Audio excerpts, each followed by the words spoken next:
Hola amigos, ¿qué tal? Bienvenidos a una nueva inmersión analítica aquí en César y la tecnología.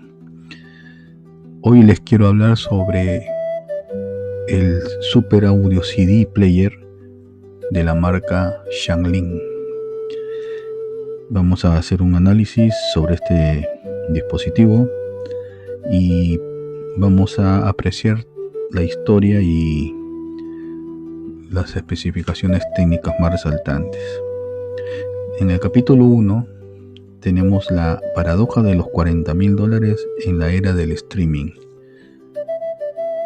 Estamos hablando de la inesperada resurrección de los formatos físicos de audio de alta fidelidad, específicamente el Super Audio CD o SACD.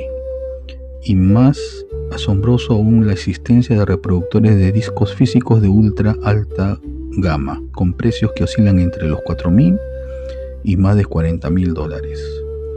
En plena era del streaming, donde prácticamente toda la música grabada por la humanidad está a un solo clic de distancia, la pregunta salta a la vista: ¿por qué existe un grupo de personas dispuestas a invertir miles de dólares en máquinas de altísima precisión para reproducir una tecnología que nació casi 3 décadas atrás? ¿Y qué revela todo esto sobre nuestra relación humana con el sonido? Para desempacar esto, hemos consolidado información de una mezcla muy rica de fuentes, debates en foros de entusiastas en Reddit, catálogos de distribuciones de alto nivel como Music Direct y Best of High-End, y documentales sumamente detallados de canales de YouTube como Tech Legend y Cricknomania. Todo esto compendio nos da una visión de 360 grados sobre la ingeniería en sí y sobre la psicología de quienes impulsan este movimiento contra la corriente principal. Capítulo 2. El origen y el formato incomprendido. Para entender esta fascinación por máquinas de $40,000, viajaremos mentalmente a finales de los años 90. El disco compacto tradicional ya había conquistado el mundo. Sin embargo, gigantes tecnológicos como Sony y Philips no estaban satisfechos, querían llegar a la perfección absoluta del registro sonoro. Así que en 1999 lanzaron el Super Audio CD. La promesa publicitaria no era simplemente mejorar el audio, sino capturar el sonido de una manera tan pura que resultara virtualmente indistinguible de la realidad acústica. El disco compacto normal utiliza un sistema llamado PCM a 44.1 kHz y 16 bits, lo que significa que toma una fotografía de la onda de sonido analógico 44.100 veces por segundo. El Super Audio CD introdujo un paradigma completamente distinto.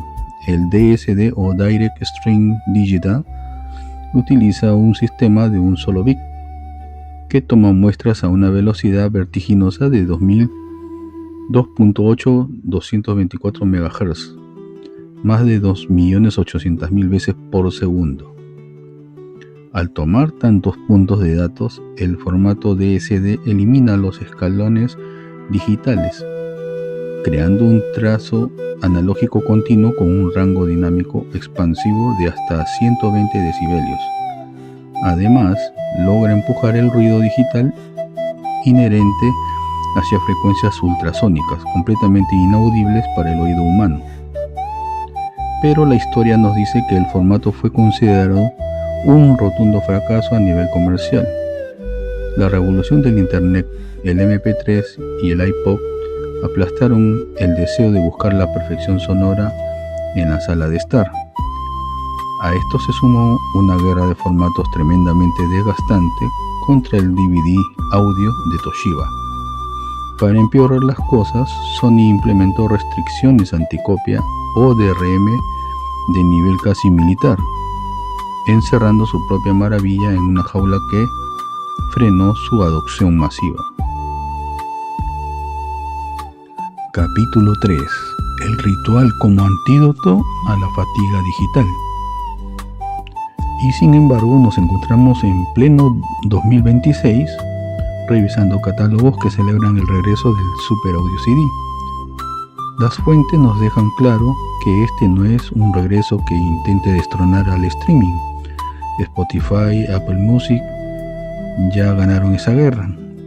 Este resurgimiento es catalogado por los entusiastas como un contraste espiritual en un entorno dominado por la inmediatez y por listas de reproducción generadas mediante algoritmos diseñados para mantener la atención a base de dopamina rápida. Interactuar con este formato es un ritual.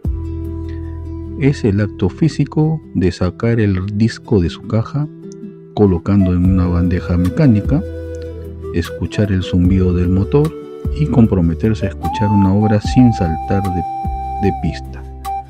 Las reseñas apuntan a que representa el alma de lo real, permitiendo percibir la fricción de los dedos en una cuerda o la respiración de un vocalista.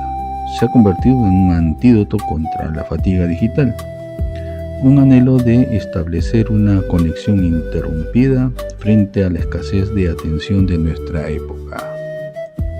Capítulo 4. Hardware extremo y la guerra contra la vibración. Ese respeto casi reverencial por el formato físico es lo que está empujando a los fabricantes a desarrollar niveles de ingeniería verdaderamente obsesivos. Hablemos de máquinas que superan los $40,000, el precio de un automóvil de lujo, pero destinado a girar un disco de policarbonato. Tenemos como ejemplo el mecanismo del TEAC BRDS-71. La vibración es el enemigo mortal de la lectura óptica, por lo que este sistema sujeta el disco entero contra un plato metálico masivo para estabilizarlo físicamente, permitiendo que el láser extraiga los datos puros sin inventar información mediante algoritmos de corrección. Por otro lado, equipos como el Hegel Binking se presentan como la antítesis del procesamiento moderno. Se niegan rotundamente a inflar la señal con un upsampling. Su única labor es leer en un disco compacto a su resolución original. Es una postura purista fascinante, y no podemos ignorar la métrica del peso. Reproductores como el Yamaha CD-S3000 que superan las 42 libras, mientras que el Rode Michi Q5 sobrepasa las 50 libras. La razón: todo ese aluminio macizo y madera tienen la función singular de absorber y disipar cualquier resonancia externa, buscando matar la vibración del entorno antes de que llegue a la placa base. Coronando esa locura técnica, encontramos equipos como el Esoteric grandioso K1X por $40,000, el límite de lo que la física permite aplicar al audio sin escatimar en absolutamente nada. Capítulo 5. El DAC y la alquimia de convertir ceros a música. Sin embargo, para democratizar estas tecnologías han surgido equipos como el Shanling SCD 3.3, lanzado recientemente por $3,999. Es aclamado porque funciona como un puente entre lo analógico y lo digital. Pero para entender su valor, debemos aclarar qué significa el DAC, conversor de digital a analógico. Toda la música digital es un código binario silencioso.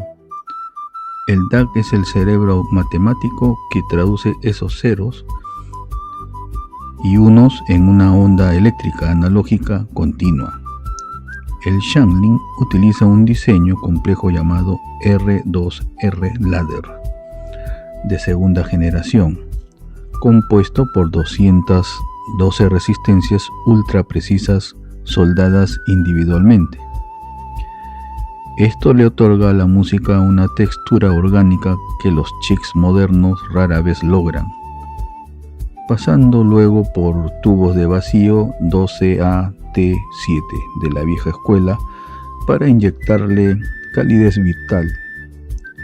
Este tema abre un debate feroz en los foros sobre las marcas de los Chicks DAC, explicados brillantemente a través de una analogía con bebidas. Los Chicks SS Sabre serían el Martini de vodka. Ofrecen un sonido clínico, neutro y de transparencia implacable. Extraen cada detalle microscópico, pero pueden causar fatiga auditiva tras largas sesiones. Los Chicks Cirrus Logit serían la cerveza artesanal. Presentan una acústica con más cuerpo y densidad. El escenario sonoro se siente más íntimo y cercado alrededor de la posición del vocalista. Los Chicks AKM serían el whisky suave. Su firma sonora es aterciopelada, orgánica y cálida. Sacrifican una fracción del detalle clínico en favor de pura musicalidad y confort. Al final, los puristas admiten que saltar de un modelo a otro tal vez ofrezca apenas una mejora perceptible del 1 al 5% en la calidad, pero la búsqueda incesante de ese pequeño porcentaje es el motor de este nicho. Capítulo 6. La filosofía de la limitación como lujo máximo. Analizar la resiliencia del Super Audio CD nos deja un mensaje muy valioso sobre el desarrollo tecnológico. Nos demuestra que el avance no siempre tiene que medirse por la capacidad de procesar tareas más rápido o acumular más datos. A veces, la verdadera cúspide de la innovación radica en hacer una sola cosa extraordinariamente bien: escuchar con más atención. Habitamos una época de acceso sin precedentes, con bibliotecas infinitas en el bolsillo. Pero al observar la devoción por este formato y las fortunas invertidas, resulta inevitable preguntarse: ¿qué tal si el verdadero y máximo lujo del mañana no reside en acumular una abundancia infinita, sino en abrazar deliberadamente la limitación física? La idea de apagar las notificaciones, sostener un bloque de policarbonato, comprometerse a no saltar a la siguiente pista a los 10 segundos y simplemente otorgarse el permiso de existir durante una hora ininterrumpida dentro de una obra de arte maravillosamente imperfecta. Muchas gracias por acompañarme en esta inmersión detallada. Nos vemos en el próximo video. No se olviden de suscribirse si les ha gustado el video y dar un like. Esto me ayuda mucho al canal para poder así compartir nuevos videos. Gracias, nos vemos.